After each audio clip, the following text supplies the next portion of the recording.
Hello, everyone. Welcome to Developing Palates. I'm Aaron Loomis coming to you from the Drew Estate Studio. With me today is Jiunn, Seth, guys, John McTavish. How you guys doing? Why is it that we're trying to give Kristoff points for always doing? They're always having a closed foot and they shaggy cap or the little pigtail cap. It's like I want something. Why don't you not do that? And a box press. In a box press. What is up with that? I think All you right. need to appreciate those artisanal complications. This is a lot of work. You got triple It's no- bands, he's you got already the been- nipple it's- cap, you got the closed foot, and it's box pressed. And it's box pressed. What more could you? Were you gonna make it a barber pole? What more could you do with that cigar? What more could you do with that cigar? Nobody cares about pre-light. There's a reason that Padron does not do anything that is not box pressed, because when it has been, it's been a disaster. So Kristoff maybe should not be doing things differently. Three bands. You know how much that costs? 3 bands. 3 bands. Closed foot. Closed foot. Pigtail cap. Nipple cap, and box press. There's nothing more you could do with that cigar. I don't know what you guys want. That's an amazing prelate. That's all I gotta say. Do you think any of the rollers in that factory just Who get you tired imitating? of always having? I don't know. I'm to- just doing a having to character. do it? It's what Don't I you do. think Maybe, yeah, there it is. I just do a character.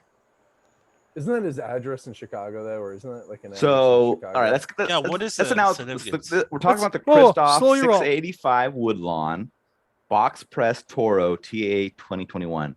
So this is the address of where Glenn grew up. Is this in Houston? No, this is in Illinois somewhere. Oh, okay. A suburb. Sounds like I think a 685 suburb of Woodlawn. Woodlawn. Yeah. It's an Sounds like address. Houston address. Oh. Some other people have called it Woodland, Yeah. which would be incorrect. And I Why don't would think they they call still it- don't think they've changed it, and the review's been up for like 2 months. So just Wait a minute. Wait, hold Awkward. on. I'm sorry. I'm sorry. Awkward. Really, I can't see anybody here, but they call it Woodland, and the band says Woodlawn. yeah. Some And they people sell who- the cigar. Wait a minute. I'm sorry. Say it over the air. Please tell me who is this. You know who it is? Who's the only reviewer that also sells their product?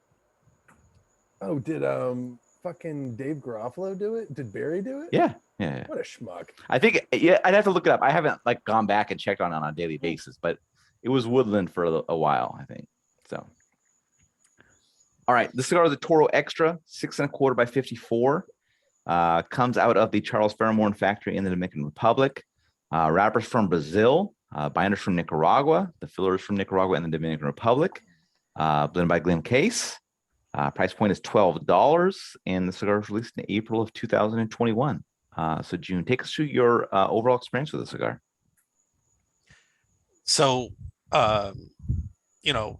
looking at the cigar looks nice and everything, but That's it. because of our history of smoking so many shitty TAA releases, I'm pretty sure none of us were excited to smoke this.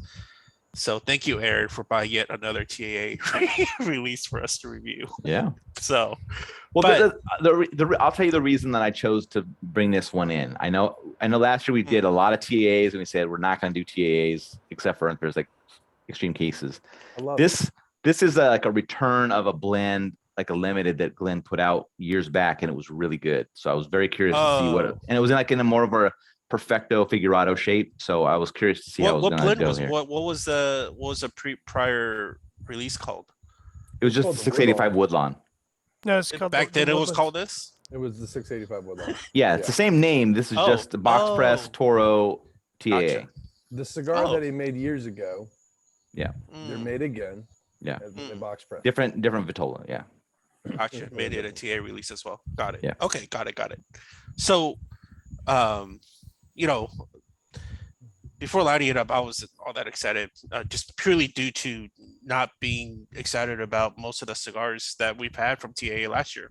So, to my surprise, I thought this was really good in the beginning. It was, the spice was real fresh. It was punchy. There's a lot of also a lot of this like cocoa and cedar to it. Medium full body and strength. So it had good depth of body, which is not something that I typically will get a lot in a cigar.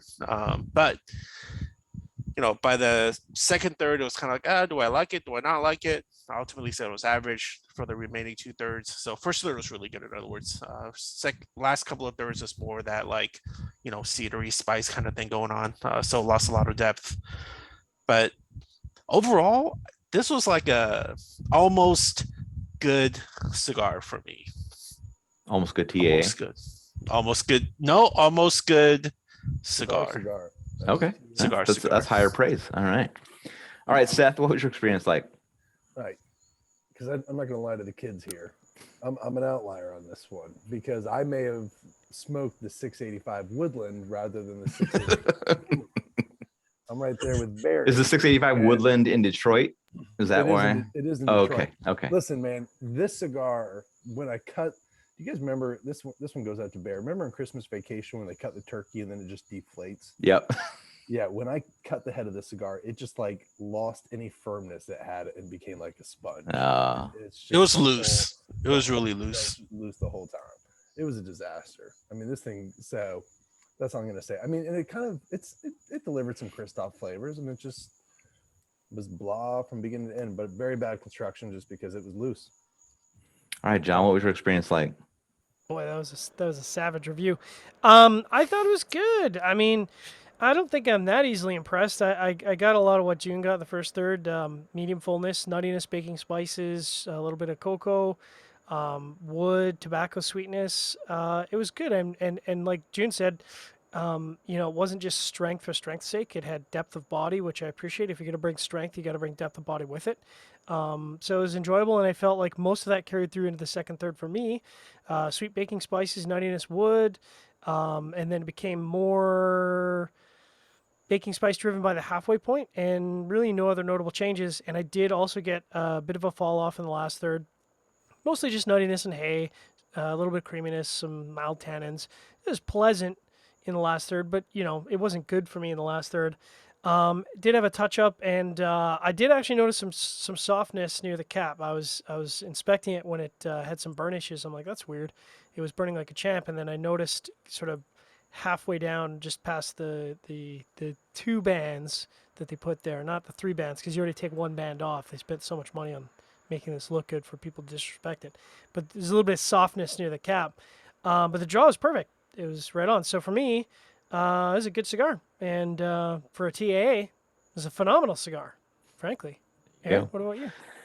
Cigar started well. Had a nice combination of flavors in the first third. Dropped down a level as dark earth joined in the second third. And then down another notch as the heavily charred wood took hold in the final third. I recall really liking the initial release of this cigar, but this blend just wasn't able to kind of maintain that enjoyment level throughout.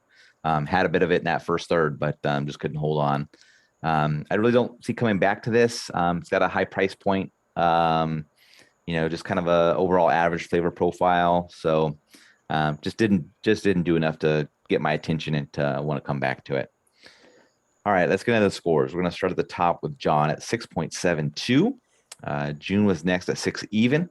I gave it a 5.45, and Seth gave it a 3.93. So, John, how that 6.72 match up for you? I mean, listen, I was worried that the flavor profile wasn't going to live up to that artisanal presentation that they had pre-light, but for me that was pretty good. I don't know if it's necessarily worth the money. That's TAA cigars are not inexpensive, but rating it on its flavor profile, that matches up pretty good. All right, Jiunn, 6 even. 6 even is very respectable. It's by far the best TA release I smoked, like by a long shot. So that's got to say something. In any time frame or this year? Well, the ones that we smoked were all from last year. Yeah. Yeah. Right. So since last year, I guess. Okay. All right. We smoked that Tatuaje, that Sumatra one. Dude, that was not good. You like that one? Agree to disagree. I can't listen. I just couldn't. I can't. I'm not trusting when you say that, Jiunn. You're like, that's not good. You may have given a 6.9. I mean, that's not good. It's 7.5. I can't remember if it was good or not. I thought it was better than that was. It's a bold statement, Jiunn, and I love it. And I'm just challenging you on it. I don't know. I like a lot of Well, when our buddies, Aaron and I, in our buddy local cigar buddies, bring tatuajes over, I like all of them, but unfortunately, none of those are new releases. Yeah. Oh, So my 5.45 matches up well. It was overall an average flavor profile. A little bit of burn issues with the cigar, which I think is kind of par for the course out of the group here. Great draw, so it wasn't too loose for me or anything like that. So mid fives, but yeah, it's not enough for me to come back to it. All right, Seth, 3.93. Yeah, I mean, listen, I had such a disaster with the cigar that it just smoked terrible from beginning to end. Wasn't pleased, and now I'm even more disappointed that actually Jiunn rated the Tatuai TA an actual 6. They rated him the same, and he just so he gets to oh, did I? Yeah, you won that Oh. one, man. Damn. So yeah, no, I the price is high on it. After what I had, I'd want to try it again. I don't think it would be too much. Well, it'd be better than what it was, but yeah. That's where I'm at. All right. Any final thoughts on this one? I haven't liked the Kristoff in a long time, man. I think Kristoff is. Yeah, I don't get it. I feel There's some bad good for Kristoffs last year that I think maybe I just like Kristoffs and you guys don't. Maybe that's what it is. Maybe I just appreciate. I like know. the Britannias. Weren't there the Britannias? yeah. Yeah. Those Connecticut ones. think Those were decent. Yeah. Yeah. And the JT. I like the JT. That was a great cigar. You did like the JT. I did. That was a great cigar. Yeah, I People think that- behind Kristoff. Oh, sorry. Go ahead, Aaron. the initial ones had some construction issues. So I think that maybe the secondary versions were a bit better. So yeah. Yeah, but some of the folks that we met behind Kristoff are some of the most personable, nice guys that I've met. So that's the tough part. I mean, we of course give unbiased review and opinions on all of these cigars, but That's right. Nothing especially personal, when you bro. have It's good just folks. Yeah, it's nothing just personal. when you have someone that's like so nice behind the brand, it kind of sucks, but it is what it is, right? It's just our personal opinions on these cigars. So Yeah. All right. If you just catch this video on YouTube, be sure to subscribe to us, but also check out the full written review on the website, developmentpalates.com. Follow us on all the social media channels, and you can catch all of our review recaps on podcasts. So iTunes, Google Play, and Podbean. Thank you for tuning in. We will catch you on the next one. 3 bands.